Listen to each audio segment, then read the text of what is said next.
going back to basics really does help you go to that next level. So if you think about your proficiency in using different weapon systems, if that's less of an issue and takes you less energy and less, let's say, cognitive load to execute, because most people, if you watch a movie, you think a machine gun, it just fires, nothing happens.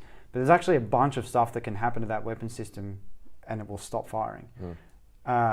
And you need to know how to solve those problems, and you need to know how to solve them very quickly. So if you can solve those problems without even thinking, just as like pure reflex, then you can worry about whatever else is going on around you.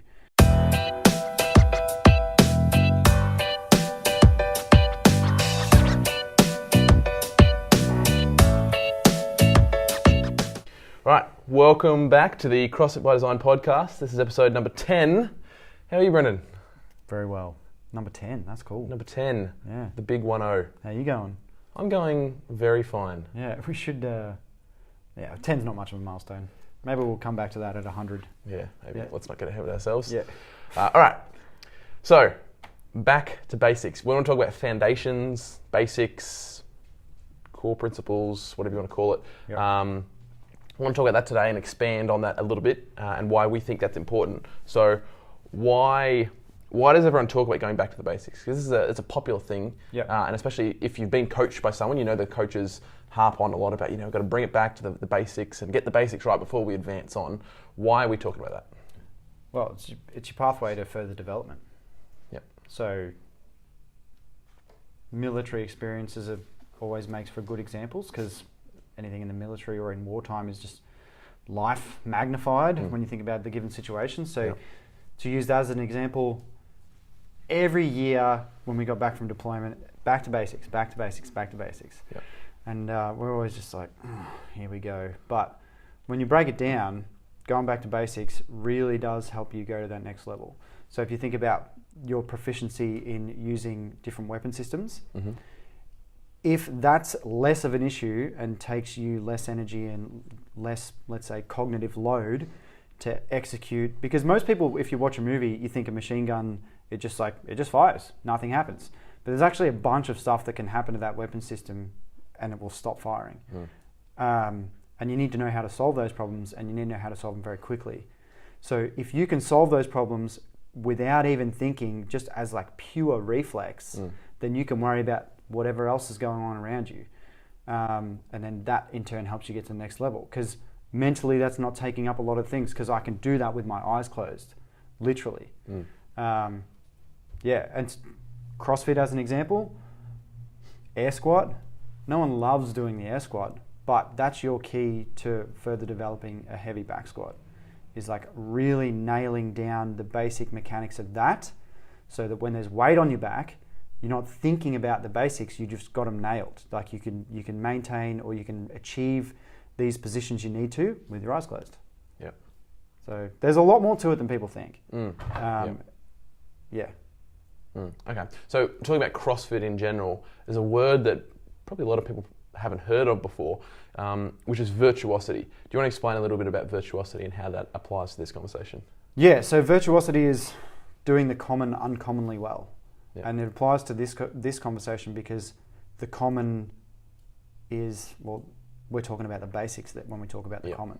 So executing the perfect air squat. Again, you should care a lot more about that than what most people probably do. A good example of this, like if you're a basketball fan, Ben Harvey sent me a video recently of the San Antonio Spurs, and it was just like a tribute to their team. And all they talked about on this video was just moving the basketball up and down the court. No flashy dunks or anything like that, just how this team moved the ball and how impressive it really was. So they're kind of looking deeper into this basic skill of just moving the ball up and down the court. And you could even as like an AFL fan appreciate that.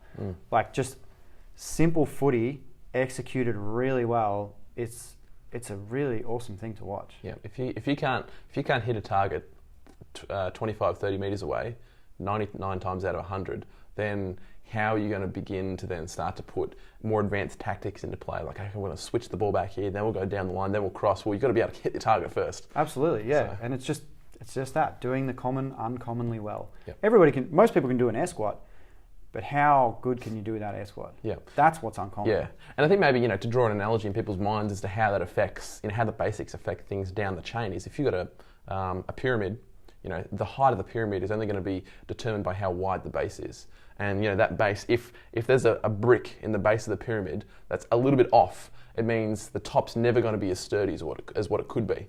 And so, if your air squat is lacking a little bit, well, by the time you're doing a heavy squat snatch, that little error is going to be amplified so much more when you start to get to more complex things. And so the more firm you can make the foundation, the base, the less you're going to miss the target by, at the more complex level. Just like if you're shooting a gun, if you move the gun even just a mil, well, at 1,000 meters, that's going to be a huge range that you're actually missing it by. So subtension rule: 1 mil at 1 kilometer equals 1 meter. So if you're off a mil here, by the time it travels 1k, you're going to be off 1 meter. Yeah. So fun fact. Yeah. If your knee's caving in the air squat, it's probably going to be caving in the squat snatch. So true, man. Yeah. Like double under's another one. Nobody wants to practice their single skip. They want to go straight to the double under because it's sexy, it's new, it's exciting. But if your single, like if your foundation, like you were talking about, if that single skip isn't good, you're wasting your time trying to get your double under. You've got to set that foundation, lay that foundation. Once your single under's good, go to your double. When your double starts to fall apart, go back to your single. Like identify where you're going wrong. Yeah, and you just mentioned it then, no one wants to do single unders. Why is foundational work so boring? If it truly does, and if people understand this, if it truly does go or leads to greater development in more advanced things that people would not consider boring, if we know that, why is the foundational stuff so boring? Well, I'd argue that if you think it's boring, you don't know that. So you need to look a little deeper. And if you kind of develop the understanding of that, hey man, if you want to get that extra 5 kilos on your back squat, you need to improve your air squat. And then if they understand that, I think that whole, because I completely agree, like it's like not sexy, it's like whatever, but if you kind of look a little deeper and develop the understanding or talk to the athlete and say, hey man, like hear me out for a second, I think the boring part would definitely go away. Yeah. Maybe it's just that people don't want to put tempo air squats on the Instagram feed because it might not get as many likes. Yeah, that's probably it actually. Okay, so what would you say to someone who has been doing the basics a lot and in their mind they think, okay, I've got to do these basics for a set amount of time and then I can advance on to these, more advanced. I've been doing my air squat, when can I start to do overhead squats? When can you progress and stop doing the basics to move on to advanced things? Or is that even true?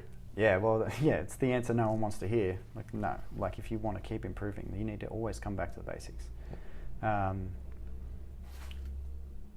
There was a video on CrossFit.com actually, not too long ago.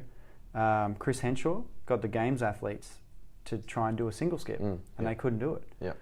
And he, go and watch the video. I'd highly recommend it, and because it's great to see. Yeah. But it's like once you've got a skill, you should never let that go. Yeah. And I'm not saying you have to come back and do air squats every single day, but always come back to the basics. Yeah. There's never going to be a point where you're too good for it. Most people listening to this would follow CrossFit and know who Rich Froning is. And if you don't, he's just high level athlete. Yep. And he practices the air squat a lot. Yeah. And it's just, I think once you see the results from it, you won't be so apprehensive to return to it. And maybe people are thinking, well, so what do I just do? Air squats, and that's all I have to do. It's not just doing the simple move. It's doing the things that are going to improve that base level. So it's making sure that your mobility is as good as it needs to be, so that you can do a basic air squat with a nice upright torso, and that your knees are tracking out over your toes, and that your ankle mobility is working fine, and then you've got to work mobility in your upper back, and then making sure you've got enough core strength to hold you. So it's not just doing the things. You can just do work for the sake of doing work without actually improving. It's about how can you improve the quality? A lot of it, once you start to, I feel like the longer you go on as an athlete in years, the more you realise that it's about quality over quantity. And so it's about improving the quality of the basics, not just doing the quantity. Yeah, it's not like, 20 air squats, okay, bang, bang, bang, 20 air squats. Yeah, it's like, done. no, make a conscious effort to learn from every single one of those reps. Yeah.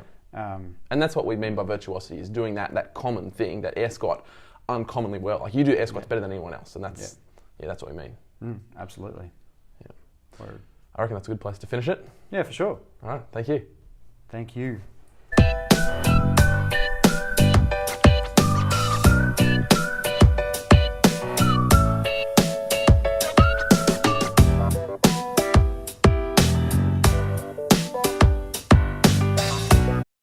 Doing the common podcast uncommonly awesome. Yeah.